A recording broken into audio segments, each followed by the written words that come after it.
On this episode, War 89 begins in the wake of War 88's quick colonial victory. Will the Wardens meet the Legion with equal footing on this tilted North-South war? Live updates from the front lines with PressCorps Colonial correspondent Mari Sharp. Wardens fight off a Pincer at Mara in a look into the early stages of War 88. Also, Submissions Review takes a look at more of your stories in the Discord channel. Live from Studio A in PressCorps World Headquarters, this is your weekly review of the Foxhole War. This is Pressing Matters.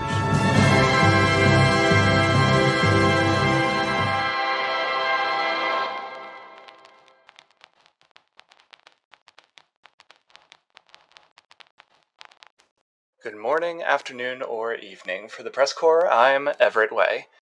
In the 89th conflict of the Foxhole War, it is currently day 50 at 8 in the morning. Here in the Mercy Valley War Zone, we recently saw the end of one of the longest and certainly the most taxing conflicts to date in this ongoing war.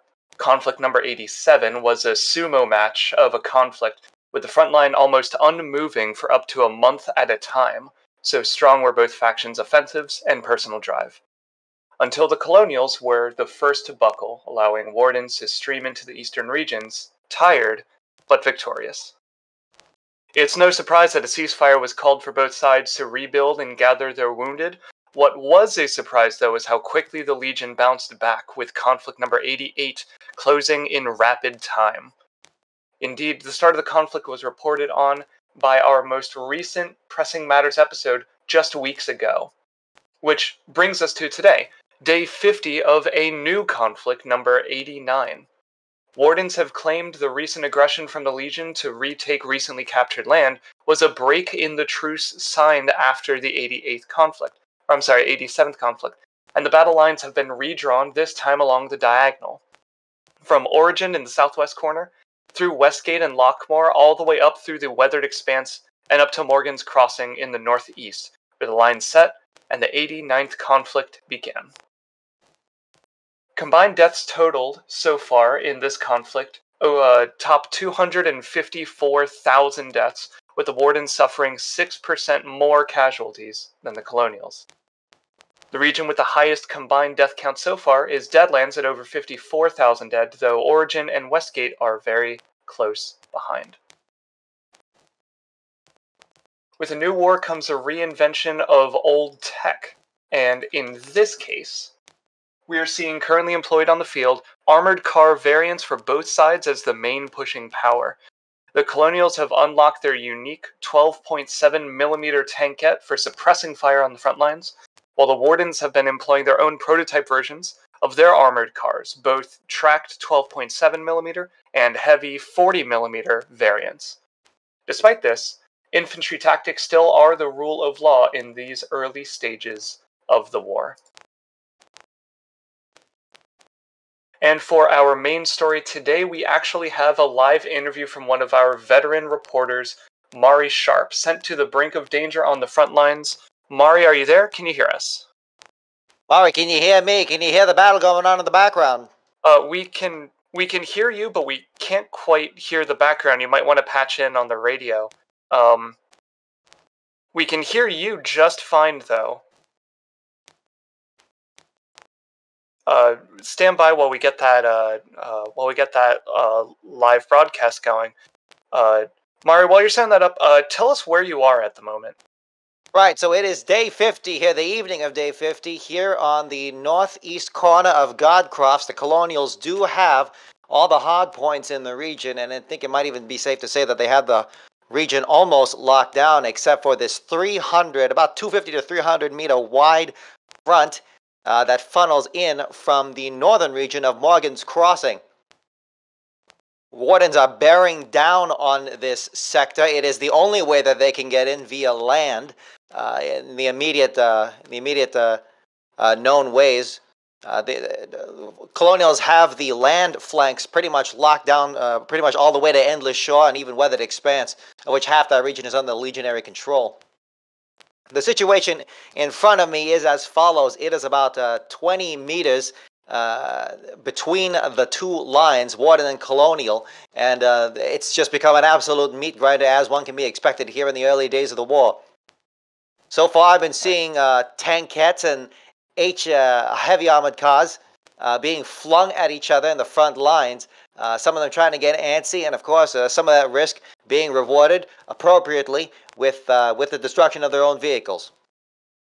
Plenty of in-place machine guns fire and defense in depth for both sides. Just a city, a veritable city of bunkers, trench lines, many of them tier 2, and emplacements. So this fight is going to last for quite some time until the supply runs out or can no longer get to the front. I see, but this being a choke point, it's actually rather hard for either side to disrupt those logistics lines for either side. Is that right?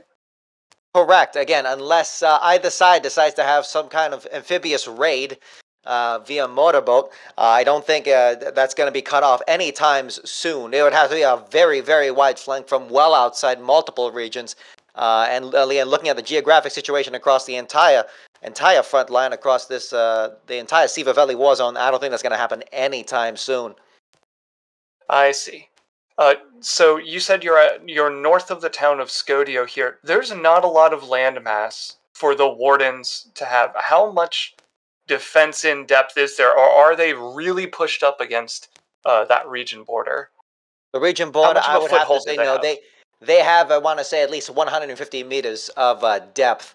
Now, I know it's difficult to build along the regional border, but they do have some good, I want to say 150 meters. I'm going to guesstimate that much space between room for them to lose the Colonials, who are encroaching, visibility dropping down to 30 meters.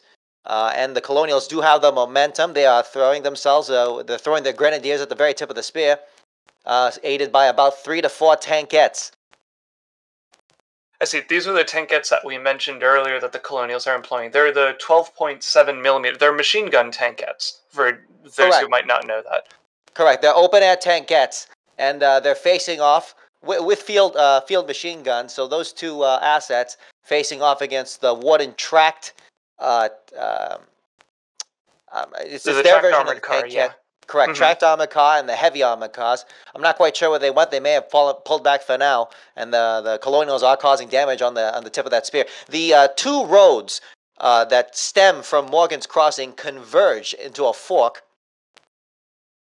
pretty much right where this bottleneck is, right where the thinnest amount of landmass here on this strait, and it is it's a meat grinder. There are backpacks all across the road, all across the grassy fields.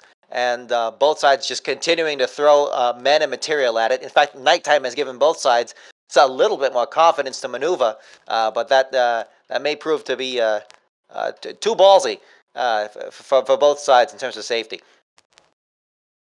Understood. We're getting reports at the moment that actually Godcrofts has the highest death count reported at the moment, anywhere between 17 and 1,800 deaths per hour for both sides. It is the most deadly zone currently in the Siva Valley war zone. Does it seem that deadly? Is this people throwing themselves for any opportunity that they can, or is it smart strategical play?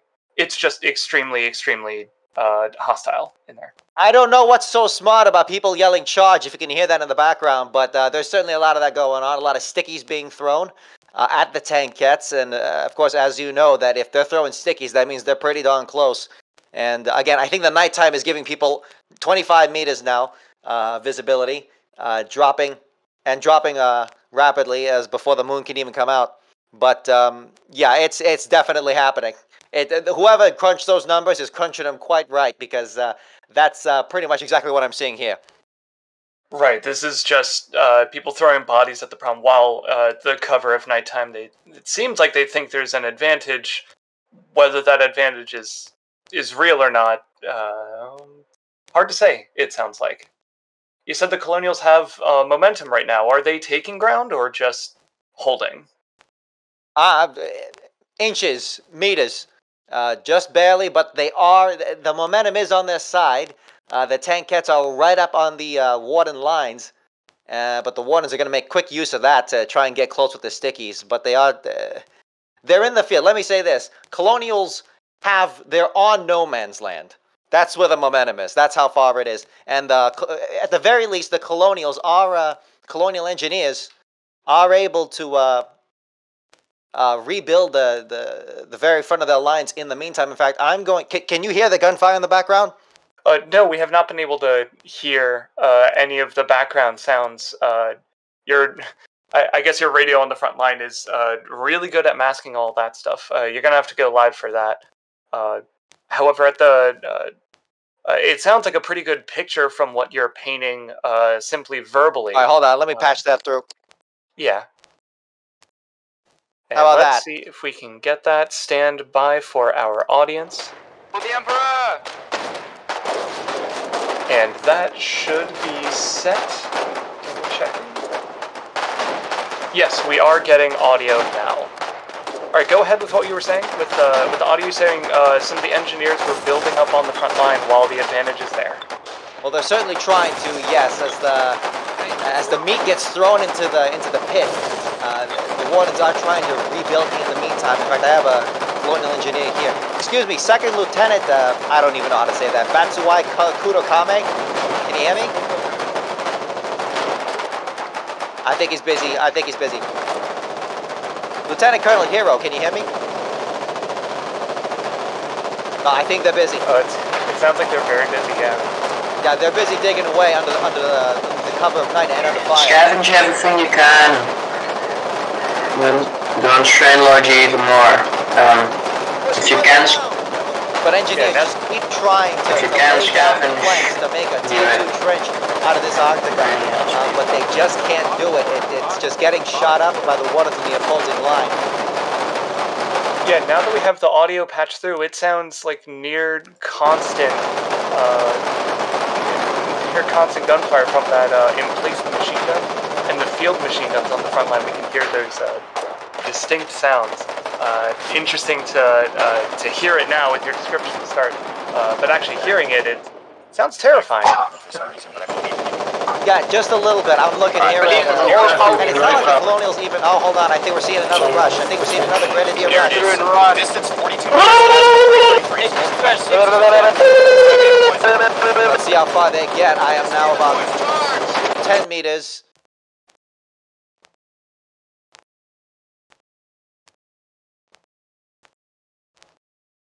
And a lot of backpacks being thrown on the ground around me. Some medics are bringing some bodies back.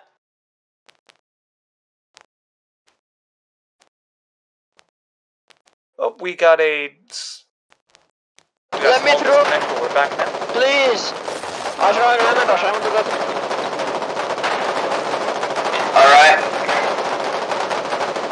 You got it. Can you hear me? Yep, we can hear you just...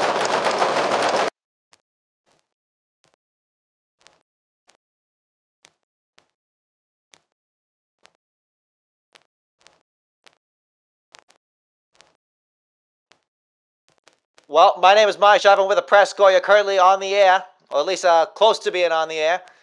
Do you think you'll be able to hold out on this offensive with that much firepower being thrown your way? I don't think we're gonna hold out. I think we're gonna push through. You think you're gonna push all the way to the region border at Logan's Crossing? Yeah, I think we're gonna push through. I think we got the power here. What gives you that confidence? Already. We're killing their bomb right now. Oh, hey, press. Nice.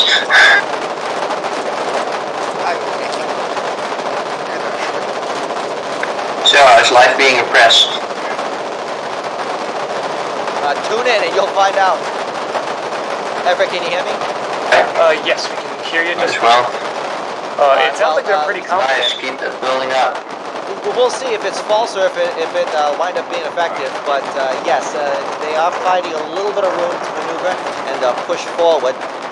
Really, just through the sheer weight of the bodies piling up, as well as again, as I mentioned, 2 colonial and the two FMGs. So far, the Wardens haven't been able to gather the ordnance to really concentrate their fire on that. And I've fallen back a little bit here to catch my breath, but it's been It's been a very grinding 20 minutes, however long I've been on the air, and even well before that. But the Colonials do not seem to be letting up anytime soon. And even if they did, the Wardens would have a hell of a counterattack, would need a hell of a counterattack to build up against these refreshed defenses. We're talking about big bunker cities as well as landmines lining pretty much. Again, as I said, the 300-meter wide, that's not very much, that's not very big, 300-meter wide front here on the regional border to Morgan's Crossing. I see. Is there anything else you have to report on from the front line? Any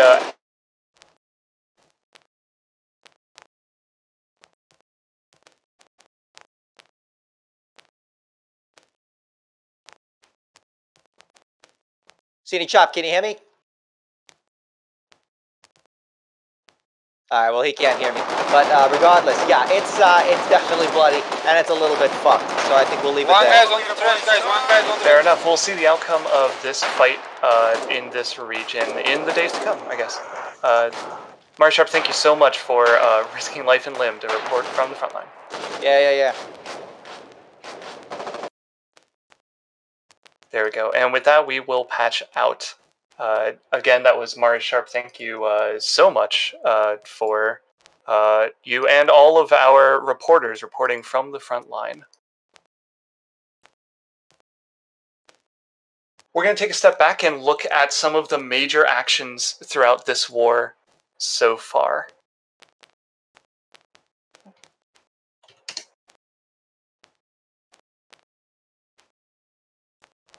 There we go. Excuse me, there's a little bit of tech trouble. There's a little bit of interruptions here and there. Apologies for that.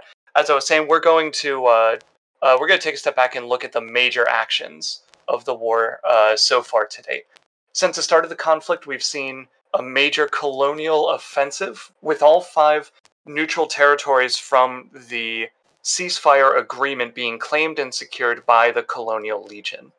On top of that, the Legion has made advances along the lateral edges of the battle lines, with the center holding as best it can.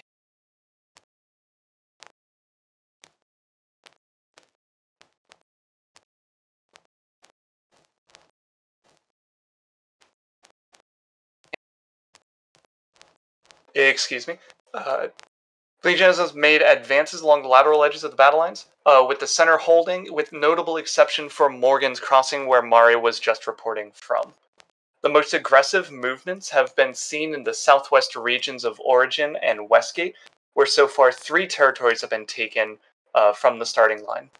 In Origin specifically, Arise was one of the first warden towns to fall in this conflict, with Kingstone and Lordsmouth in Westgate taking much longer, though eventually they were captured as well.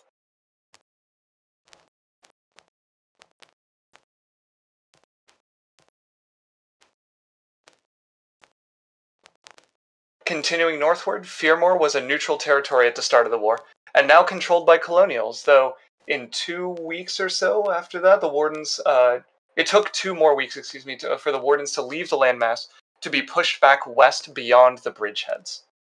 In the middle of the Mercy Valley, the Deadlands have seen a stagnant activity with Colonials contained within Sun Haven Plaza north of Abandoned Ward.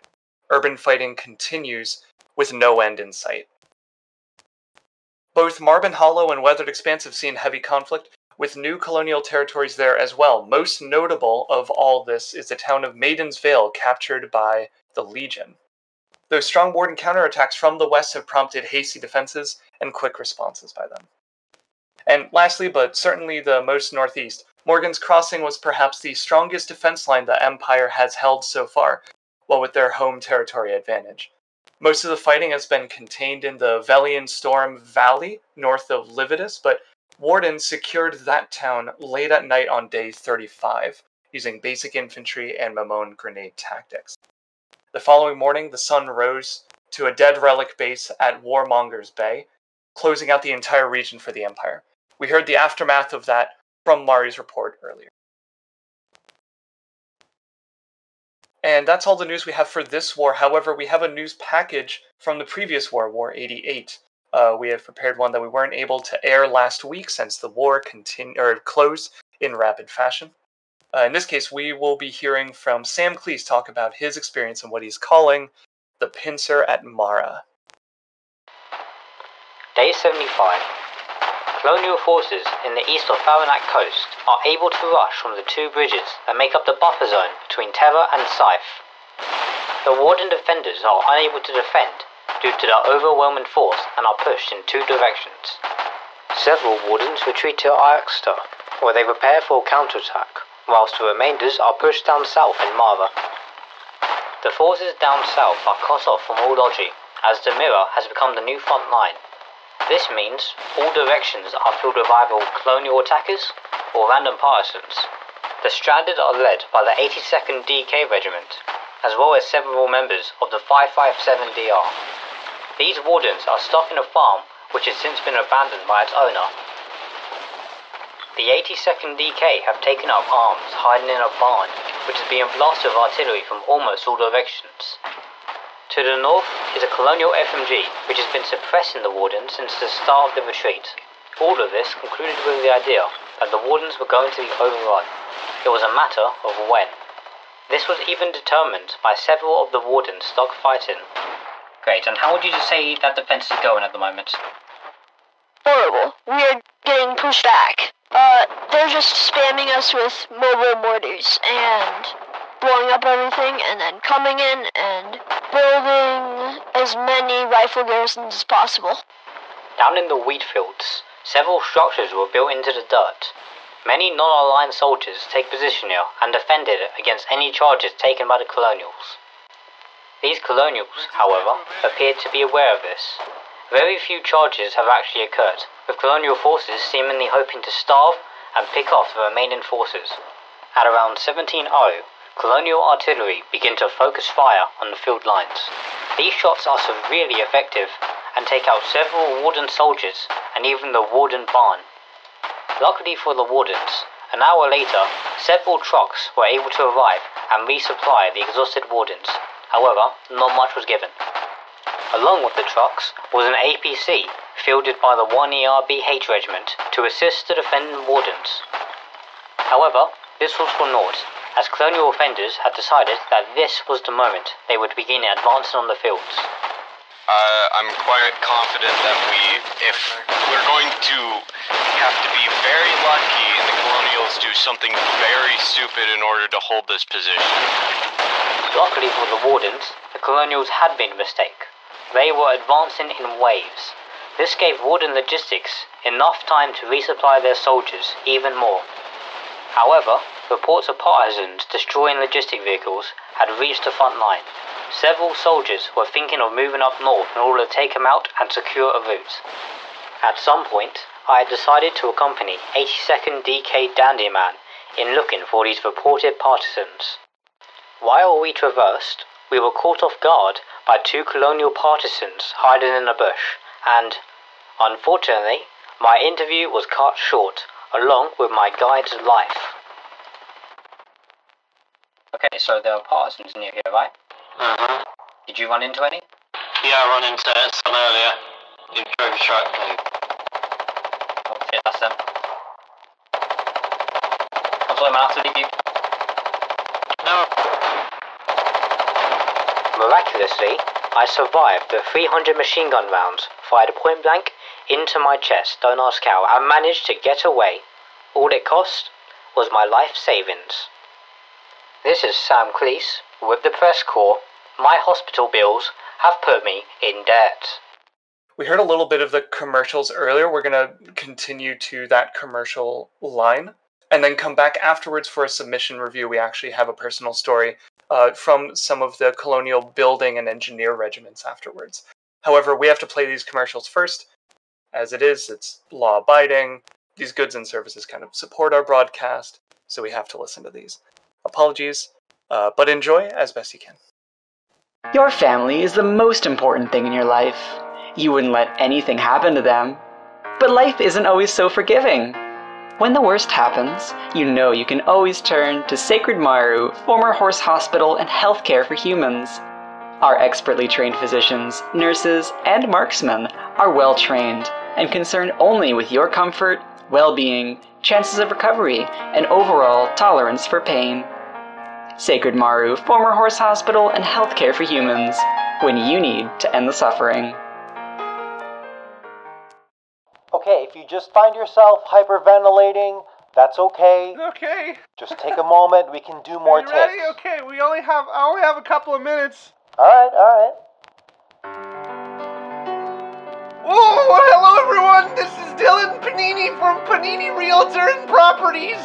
Now, I understand that Northern Valley has been the site of violent clashes out on the frontier, but there's some downright gorgeous real estate in the heartlands. Who knew a region could have so many empty fields? Build your dream cottage amongst the beauty of an endless plain of tree stumps. There's even a lower and an upper barony field. Panini Realtor and Properties, please patronize my business. And for the second half of our program, it's time for a submissions review. In the submissions review, we go over stories that are submitted from the soldiers on the front line, civilians hearing from stories, and just general submissions to our publication, not written by our reporters or drawn by our artists, but stories nonetheless from the front lines that we want to share with you all and talk about them, read them live on air, as it were, and share our thoughts about them. So these words are not ours directly. This one actually comes specifically, let me see if I can get the newspaper on air like this, come from the Colonial Corps of Engineers. It's actually a paper that was sent out to the Colonial Corps of Engineers, from them to us directly. This is a press release, as it were, from them. And for those who are maybe driving in your logistics trucks, we'll read this out loud. This was sent to us last war, it seems, or very early this war, depending on when specifically they mailed things out. As a memo to us, its subject line is, this is a request for a public press release. Publication and mention in dispatches on the actions of the Strategic Underground Coalition and the Three Crowns. Those are subtexted as SUC, or the Suck Regiment, and T3C for the Three Crowns. You'll hear those acronyms throughout this broadcast.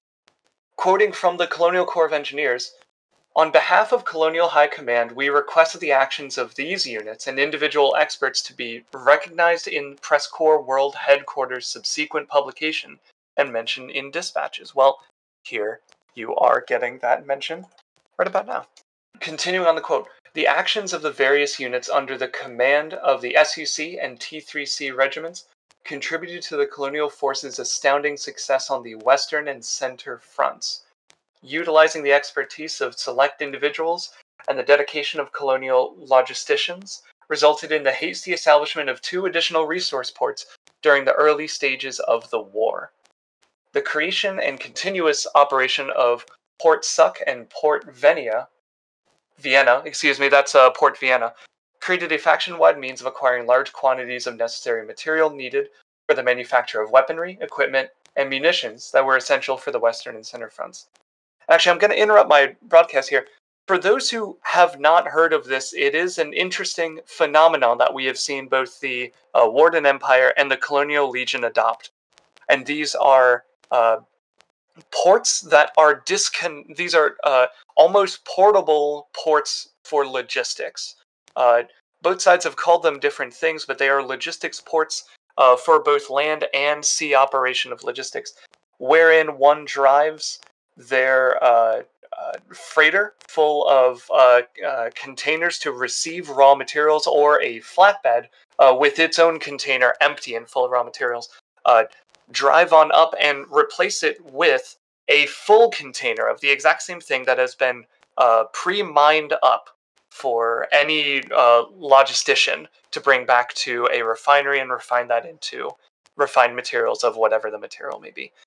It sounds a little complex saying it out loud, but seeing this in action, it's actually a pretty complex ballet dance of sorts of cranes, freighters, and flatbeds as a exchange around publicly sourced basic materials for construction and the raw components that make up those things. It's quite an interesting thing. We've seen both sides employ this, and the amount of logistics output is absolutely incredible. The Colonial Corps of Engineers in this publication, in this submission, is talking about these ports specifically. But I digress. We'll go back to it. Quoting continued, the success of these 2 ports also attributed to the success of the Colonial Research and Development team by acquiring numerous technical materials that helped advance research for the war effort. Port Suck and Port Vienna are an example of the leadership and creativity of the colonial soldier and were essential assets to the colonial logistics during the war. The efforts of our logisticians in these ports must be recognized for the impact they have played in the colonial victory. End of citation. Thank you very much for the submission. Again, I want to emphasize for our listeners that this is a submission from the Colonial Corps of Engineers, and not our words specifically. This Colonial Corps of Engineers is recognizing the Strategic Underground Coalition and the Three Crowns for their success in Logi efforts throughout the previous war. This is not the PressCorps recognizing those effects. We are reporting on other people's words in this case. That said, what I will say is that these public logistics ports have been very interesting to watch on both sides. I believe it was the Wardens that actually pioneered this idea, but this would have been 8 conflicts or so ago, maybe 10. And it's interesting to see the evolution of these ports. If you haven't seen these, patch into your local logistics communication center next time you're on the front line and ask in your Logi radio communications where the closest public port is for logistics. And they'll likely be able to point you out. The names of these were obviously from previous wars. The names might have changed. So don't ask for these specifically in the new war, or at least in the current war. You're going to have to find and request the name of the public logistics port for your faction. Anyway, that was a submission from the Colonial Corps of Engineers. Thank you very much for submitting that. It was pretty fun to read and talk about live on air. If you want your own stories submitted or possibly read live on the air, you can submit your stories in the text channel of our Discord. You'll find the link for that down below. We have many stories that get that get submitted there for broadcasting. We don't have a chance to read all of them, but we've heard stories from soldiers on the front line attempting flanks or attempting to run blockades with their logistics, all the way up to some of our partner publications like the Jade Cove Herald, with a quick shout out to them publishing their 75th issue. Congratulations to them for their milestone publication. Everybody should be checking that out. That is in our submissions channel currently. We also find them at the Jade Cove Herald Discord server. That's all we have for this week. Make sure to stop by PressCorps World headquarters through the Discord link below and submit your stories in the submissions text channel as you saw there. Additionally, if you see our reporters out on the field like Mari Sharp earlier, Sam Clease, or any of our other reporters, don't be afraid to say hello for a quick chat. And if you happen to be interested in becoming one of our fancy PressCorps reporters like you heard before, join our Discord down below. Flag down any of our administrators. As clearly evidenced, no experience in broadcasting is necessary to join the PressCorps team as a reporter, a photojournalist, or other. Coming up next is our French translation of this show, hosted by Gaspard de La Fontaine. La Fontaine. Sorry, that was our Spanish translation, apparently. Gaspard will be hosting that. In about 10 minutes, we're going to send you back to the music before that happens. For the PressCorps, I'm Everett Way. Thank you for listening, and stay tuned. The PressCorps is a non-profit creative collective of artists, reporters, and players from the MMO video game Foxhole by Siege Camp. Our mission is to engross our audience in and amplify the stories of this unique war ecosystem. The PressCorps was founded in early 2018 by former PlanetSide 2 Radio Free Oraxis host, Captain in Arms. It is a separate community entity and is in no way representative of Siege Camp. For more information, visit the PressCorps Discord through the link below.